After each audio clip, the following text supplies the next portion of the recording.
ఆ భర్త భక్తి కలిగిన వాడే నీకు నాయకుడిగా ఉన్న దినాల్లో భర్త ఏదైనా ఒక మాట చెప్పాడు అంటే ఆ మాటకు నువ్వు లోబడితే, ఆ మాటకు విధేయత చూపిస్తే దేవుని ఆత్మ నిన్ను నడిపించడం ప్రారంభిస్తుంది. చప్పలు కొడుతూ స్తోత్రాలు చెప్దాం. విధేయత అవిధేయత ఎంత ప్రభావితమైనదో చెప్పమంటారా? ఆదామును గూర్చి లేఖనాల్లో రాయబడిన మాట, ఒకని అవిధేయత ప్రపంచంలో ఉన్న ప్రజలందరినీ అనీతిమంతులుగా చేస్తే, యేసుక్రీస్తు వారి విధేయత ప్రపంచంలో ఉన్న ప్రజలందరినీ నీతిమంతులుగా మార్చిందట. చెప్పండి చెప్పండి చెప్పండి. ఎలా మార్చిందట? ఎవరి విధేయత? యేసుక్రీస్తు వారి విధేయత. దైవజనమా ఒకసారి చూడండి, ఎప్పుడు మనిషి జీవితంలో విధేయత అవసరం. నువ్వు గంటల తరబడి ప్రార్థన చేసావా లేదా? అప్రస్తుతం. ఎన్ని రోజులు ఉపవాసం ఉన్నావు? అప్రస్తుతం. ఎంత చక్కగా పాటలు పాడుతున్నావు? అది తర్వాత. ఎంత అద్భుతమైన ప్రసంగం చేస్తున్నావు? అది తర్వాత. మందిరంలో ఎంత పరిచర్య చేస్తున్నావు? అది తర్వాత.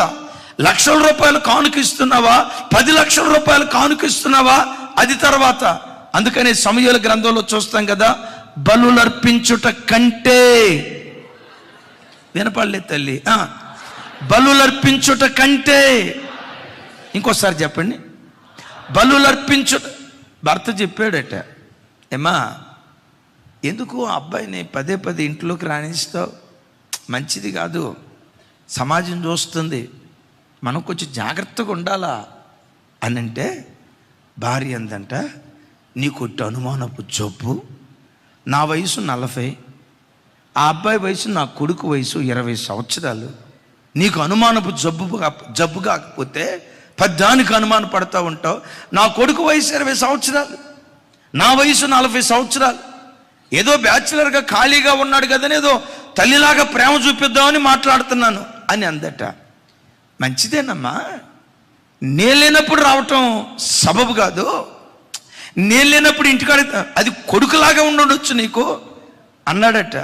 నీకు కొడుకు అనే భావన ఉండొచ్చు, వాడుకు ఉండాలి కదా నువ్వు తల్లి అనే భావన. జాగ్రత్త అని చెప్తే, నీకు అంత అనుమానపు రోగం, మాయిదారు జబ్బు, నీకు ప్రతిదానికి భార్య మీద అనుమానం. 15 సంవత్సరాలైన పెళ్ళి ఇప్పటి కూడా నా మీద అనుమానం పడుతున్నావంటే ఇక ఏడుపు స్టార్ట్ చేసిందంట. సీరియల్ చూస్తారు కదా జనాలు, ఏడుపు స్టార్ట్ చేసింద. నీకు అనుమానం, నీకు అనుమానం, అనుమానం. దినాలు అట్లా సాగుతున్నాయి. కొడుకు కొడుకు కొడుకు అన్నవాడే ఆవిడతో తప్పు చేయటం ప్రారంభించాడు. దిగజారి ఏం జరిగిందో తెలుసా? వాడితో తప్పు చేసి ఆ 20 సంవత్సరాల కుర్రోడిని తన భర్తగా చేసుకోవటానికి భర్తను, కడుపును పుట్టిన 2 పిల్లలను ఆ తల్లి నిర్దాక్షిణ్యంగా చంపేసిందండి.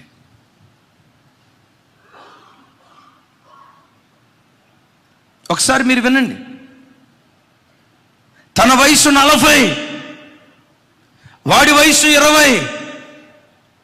20 సంవత్సరాల కుర్రోడిని తన భర్తగా చేసుకోవటానికి కట్టుకున్న భర్తను చంపి, కడుపును పుట్టిన 2 బిడ్డలను చంపి, నరహంతకురాలిగా ఒక క్రూరమైన స్త్రీ ఎందుకు మిగిలిపోయిందో, అంత దుర్మార్గానికి ఎందుకు ఒడిగట్టిందో తెలుసా? మాట వినక.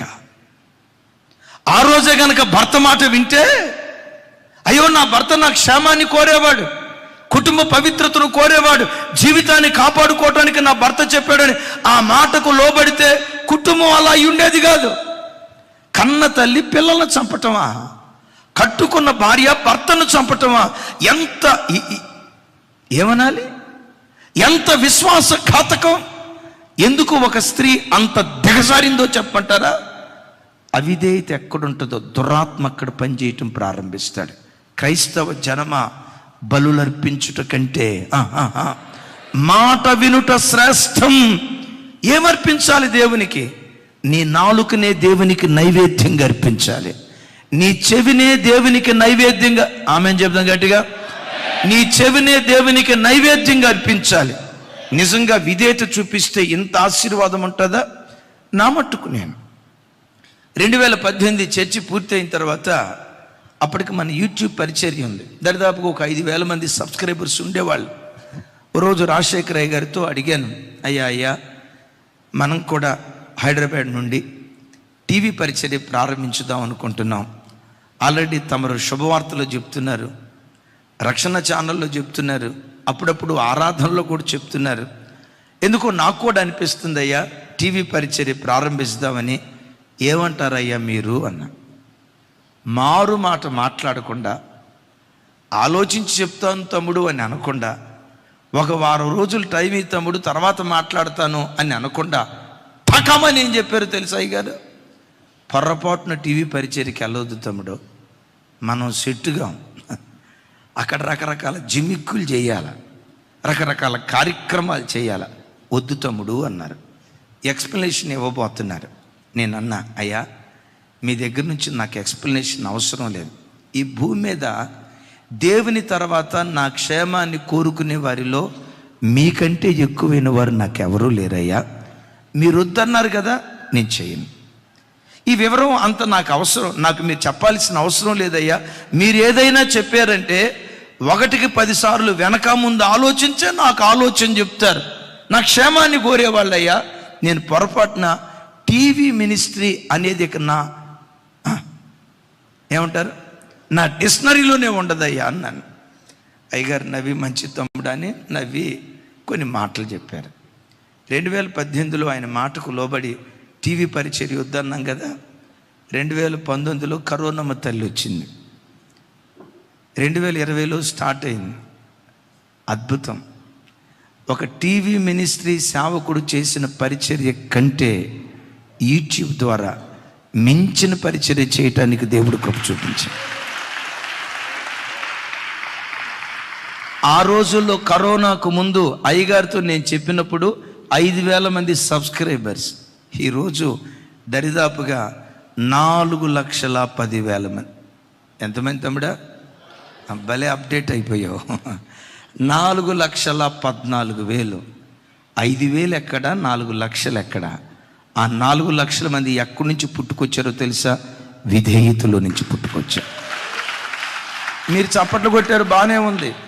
నాకు అనిపిస్తుంది అప్పుడు, మనుషులం కదా, అయ్యగారు ఏమో టీవీ పరిచర్య చేస్తున్నారు, నన్నేమో స్వార్థం. మరి ఇది స్వార్థం, ఇది లోపట ఏదో పెట్టుకొని ఉన్నారు, వీడు పైకి రాకూడదని లోపట అనుకున్నారు.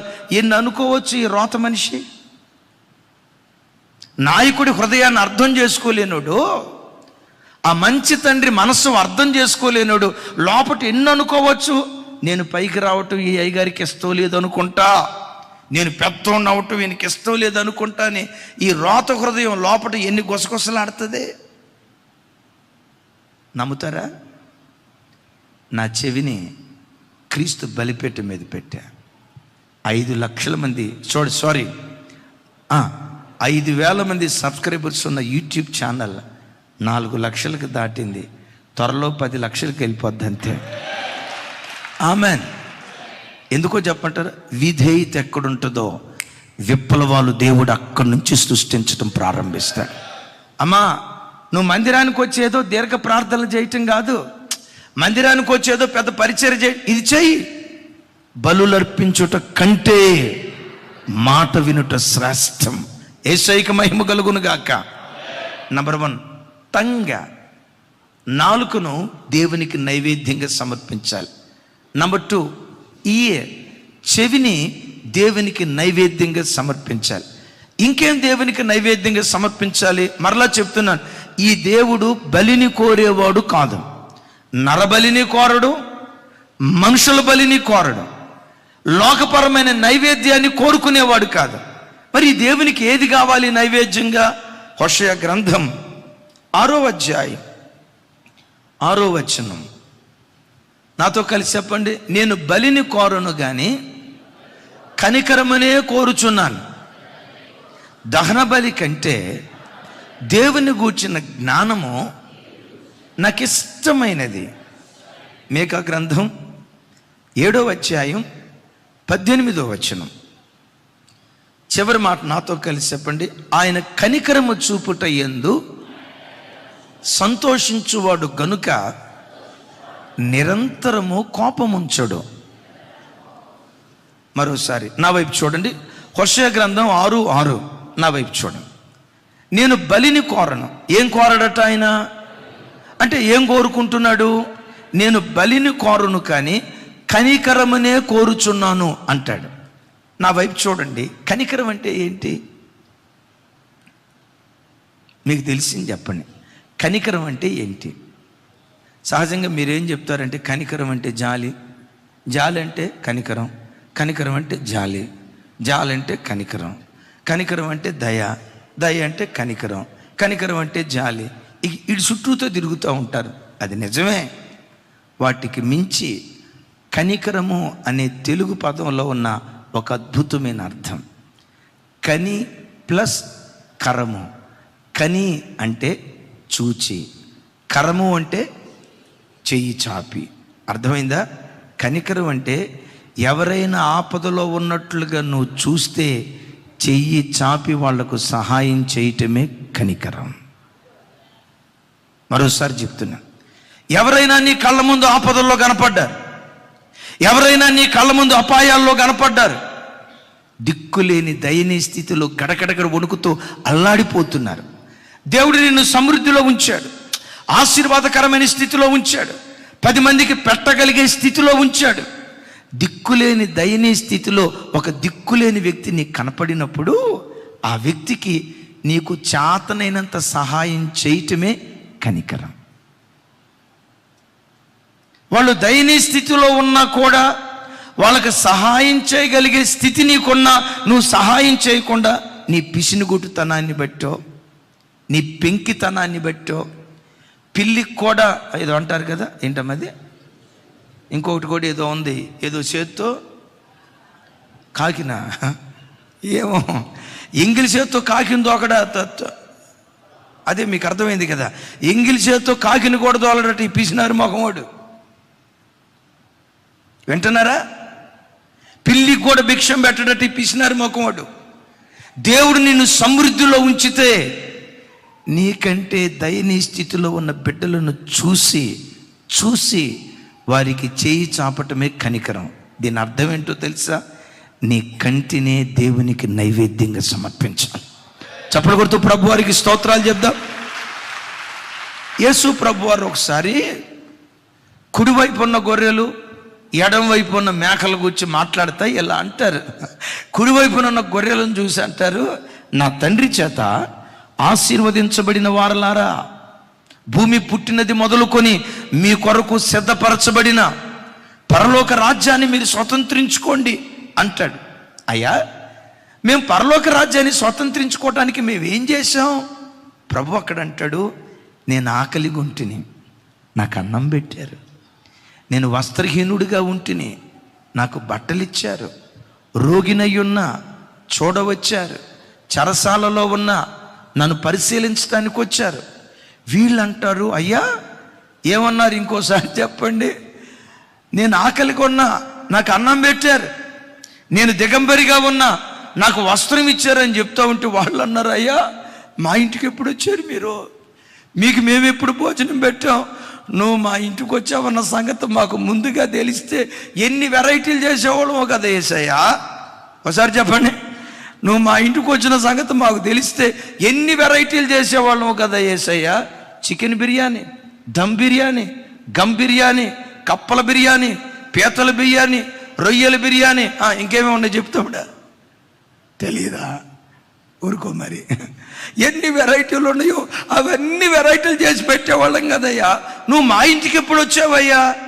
ప్రభు అంటారు, ఈ చిన్నవారిలో ఒకరికి చేస్తే నాకు చేసినట్లే లెక్క.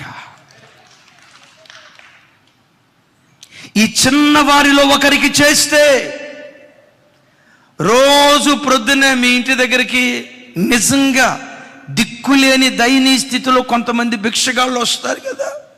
పాపం ఆ తల్లి, యవ్వన తల్లి, 30 సంవత్సరాలు యవ్వన వయసు అనే కానీ ఆ బిడ్డ శరీరం చూస్తే, ఆ బిడ్డ ఒంటి మీద ఉన్న బట్టలు చూస్తే మాస్కులు వేసుకొని బహుదయనీయ స్థితిలో నీ ఇంటికి వచ్చి, అమ్మా భిక్షాందేహి, అయ్యా భిక్షాందేహి కేకలేసినప్పుడు కొంతమంది ఇంట్లో ఉండి ఏమంటాడు తెలుసా? ఇంట్లో ఎవరూ లేరండే. ఆ అమ్మాయికి కనుక నోరుంటే మరి ఇంట్లో ఎవరూ లేరని చెప్పే మనిషి ఎవరు? ఎంతకి మనిషా దెయ్యమా? మనం అనే మాట ఇంట్లో ఎవరూ లేరండి. కొంతమంది ఉంటారు, పిల్లికి కూడా బిచ్చం పెట్టని పిసినారి బ్యాచ్. కొంతమంది మనస్తత్వం ఎట్లుంటుందో చెప్పంటారా? మీ ఇంటికి వస్తాం, మాకేం పెడతావు? మా ఇంటికి రా, వచ్చేటప్పుడు ఏం తీసుకొస్తావు? కొంతమందికి ఉండే కృప ఇది. అస్సలు ఎంత పిసినారితనం ఉంటుందంటే అమ్మమ్మమ్మమ్మమ్మ, మాటలు చూస్తే కోటలు దాటిపోతాయి. మాట ముచ్చట మా ఇంటికాడ, రేపటి భోజనం మీ ఇంటికాడ. బిడ్డలరా, జీవితంలో ఎప్పుడు కనికరం కలిగి బ్రతుకు. మనుషుని పట్ల నువ్వు కనికరం చూపిస్తే నీ పట్ల దయగల దేవుడు కనికరం చూపించడం ప్రారంభిస్తాడు. నువ్వు కనికరం చూపిస్తే ఆఫ్టర్ ఆల్ విప్పేది నీ గుప్పెలు. దేవుడు కనికరం చూపిస్తే ఆకాశపు వాకిలు విప్పి దీవించడం ప్రారంభిస్తాడు. Praise the Lord. ఎప్పుడు క్రైస్తవ జనం కనికరం కలిగిన వారిగా ఉండాలి. నువ్వు బ్రతుకుతున్న కుటుంబంలో చుట్టూతా వ్యక్తులతో కనికరం, సంఘానికి వచ్చే ప్రజల మధ్యలో కనికరం, ఉద్యోగం చేసే చోట కనికరం, ప్రతి చోట కనికరం కలిగిన వ్యక్తులుగా దైవ సన్నిధిలో బ్రతుకుదుముగాక. గత వారం గురువారం నేను హనుమాన్ జంక్షన్ వెళ్ళాను. హనుమాన్ జంక్షన్ వెళ్ళటానికి కారణం ఏంటంటే, అమెరికా దేశం నుంచి రెగ్యులర్గా మన లైవ్ చూసే కుటుంబం హనుమాన్ జంక్షన్కి చెందిన వాళ్ళు ఉన్నారు. ఆ బ్రదర్ పేరు ప్రభాకర్. వాళ్ళ అన్నయ్య కొడుకు ఆ ప్రభాకర్ గారు యుఎస్లో ఉంటూ రెగ్యులర్గా మన లైవ్ చూస్తారు. ఆ ప్రాంతంలో మందిరానికి వెళ్ళటానికి అనుకూలత లేక మందిరానికి వెళ్ళటానికి కొన్ని 100 కిలోమీటర్లు ప్రయాణం చేయాలట. ఆ ప్రాంతంలో మందిరం లేక రెగ్యులర్గా మన లైవ్ చూస్తూ వాళ్ళ రాబడిలో ప్రతి నెల అమెరికా దేశం నుంచి దశంభాగం మనకు పంపించాలని ఆ బిడ్డలు తీర్మానం చేసుకున్నారట, అమెరికా దేశం నుంచి. సరే, నాకు ఫోన్ చేసి, అయ్యా మీరు ఏలూరు వెళ్తున్నారు కదా, ఒక్కసారి మా ఇంటికి వెళ్ళండి అయ్యా. నేను గతంలో మీరు హనుమాన్ జంక్షన్ వచ్చినప్పుడు మా అమ్మగారు మేము వచ్చి మీ చేత ప్రార్థన చేయించుకున్నాం. మీరు వెళ్ళాలి అని బ్రతిమలాడుకోవటంలో ఉన్న ఒక ఆంతర్యం ఏంటంటే, మా అన్నయ్య కొడుక్కి చక్కటి ఉద్యోగం వచ్చింది, ఫస్ట్ శాలరీ మీకు ఇవ్వాలని మా అమ్మ అక్కడ భద్రపరిచింది. ఒకవేళ మీకు వెళ్ళటానికి అనుకూలత లేకపోతే మా అమ్మాయి ఏలూరు వస్తుందయ్యా అని చెప్పారు.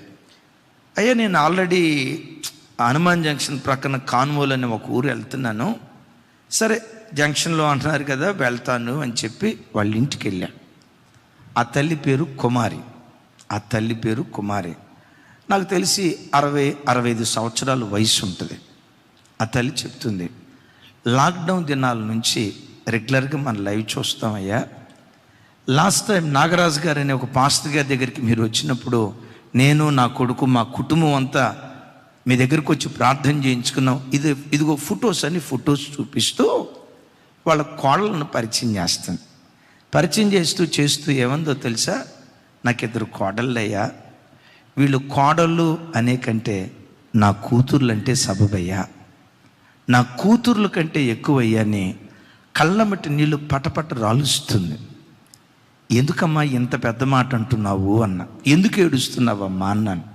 నా పరిస్థితి ఏంటో తెలుసాయా, గత సంవత్సరం క్రితం నాకు సోరియాసిస్ వ్యాధి వచ్చింది.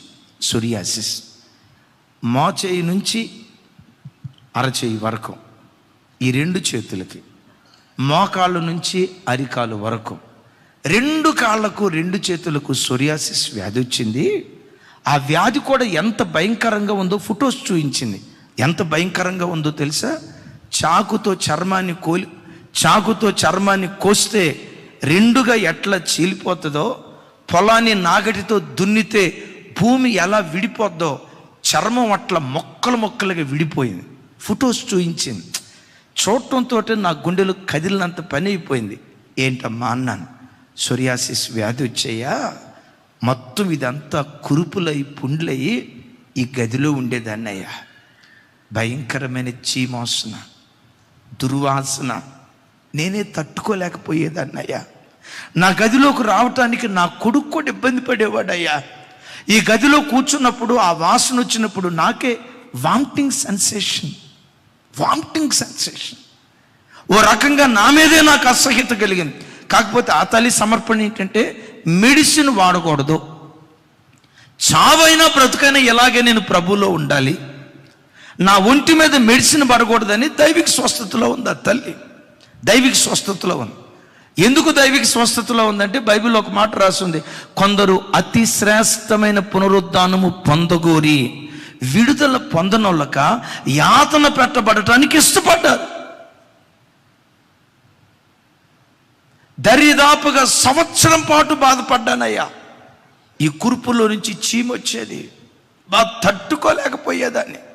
కొన్నిసార్లు దురద ఎక్కువైపోయి నా చేత్తో ఇలా గోక్కొని గోర్లన్నీ అరిగిపోతే నేలకేసి గోక్కునేదాన్ని. ఇక ఆ ఓపిక కూడా లేకపోతే నా కోడళ్ళు ఇద్దరు, నా పెద్ద కోడలు చిన్న కోడలు, వాళ్ళు నా దగ్గరకు వచ్చి, అత్తయ్య మేము గోగుతామాగ అత్తయ్య అని చెప్పి ఆ తల్లి చెయ్యి ఎట్లా అంటేనట దువ్వెనతో ఆ తల్లి చెయ్యిని గోకేవాళ్ళట. ఆ కాళ్ళలో నుంచి వచ్చే ఆ చీమి వాసన తనే తట్టుకోలేకపోతే ఆ కోడల్లో దూది తీసుకొని ఆ గాయాలన్నీ తుడుస్తా, అట్టించి రకరకాల ట్రీట్మెంట్ చేస్తా, ఎంత కూడా అసహించుకోకుండా నా కోడలు ముఖం చూసేదన్నయ్యా. ముఖం అది ఒక రకంగా పెట్టి కానీ ఇట్లా మూతి బిగబట్టి కానీ వాళ్ళు చేయలేదయ్యా. నా పట్ల ఎంత కనికరం చూపించారోనయ్యా, ఎంత దయ చూపించారోనయ్యా. నేను చేసిన ప్రార్థన నాలో ఎంత పనిచేసిందో నా కోడలు నా పట్ల చూపిన ప్రేమ నేను ఇట్టే బాగుపడేటట్లుగా దేవుడు కృప చూపించాడయ్యా. చూపిస్తూ వాళ్ళని కూర్చుంటారు, అయ్యా వీళ్ళిద్దరూ నా కోడలు కాదయ్యా, నా కోడలు కాదయ్యా, నా కూతురుల కంటే ఎక్కువ. కూతురు కూడా ఇలా పరిచర్య చేసిద్దో చేయదో. ఆ తల్లి ముగింపులో ఏం చెప్పిందో తెలుసా?